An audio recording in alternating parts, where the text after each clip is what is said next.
Өте өзекті заң, әсіресе мынау жетім балаларды асырап алушы отбасына бірден беру өте қажет. Жетімдер үйлеріне бермей, мен ойымша ол ұсыныс өте дұрыс. Мен мынау әріптестерім көтерген балабақша мәселесіне қатысты сұрақ қойғым келеді. Мынау Еділ Терекбайұлы, Марат Башимов айтылған. Бұл жерде мен байқайтыным, көп жерде бір бизнесті алға қойып, мынау бизнес шулайды, бизнес жұмыссыз қалады, бизнес табыссыз қалады деген мәселе дұрыс емес.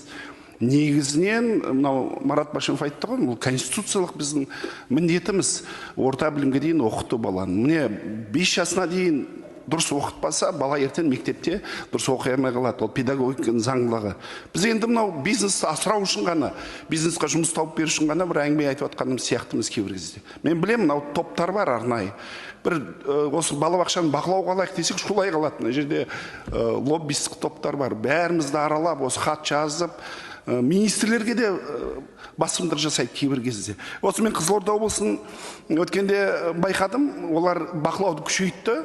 Өткен жылы бақылау күшейттік, неше бала келеді тексерді, 3 миллиард теңге үнемдеді. Биыл 3-4 миллиард теңге үнемдеді. Неге? Бақылауды күшейтті.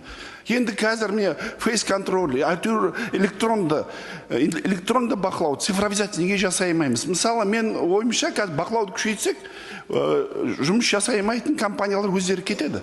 Себебі олар бұл жалпы қылмыс қой. Балаларға дұрыс тәрбие бермейді, жағдай жасамайды. Біз айтып отырмыз, жері жоқ, жабылып қалуы мүмкін. Жабылсын, неге жабылмайды ол? Неге? Балалардың денсаулығына зиян ғой. Дұрыс демалмайды.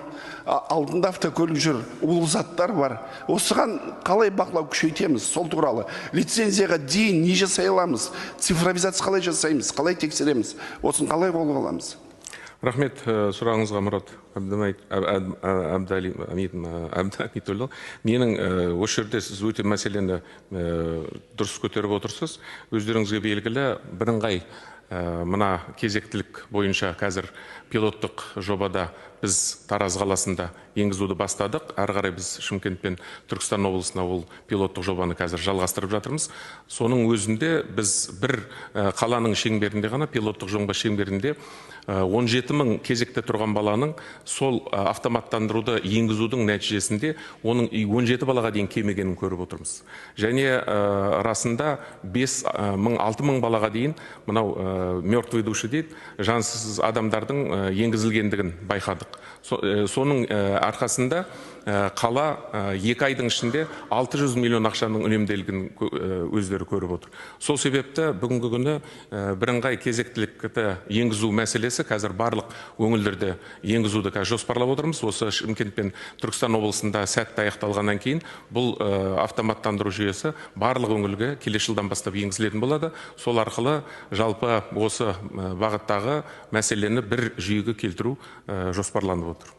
Рахмет.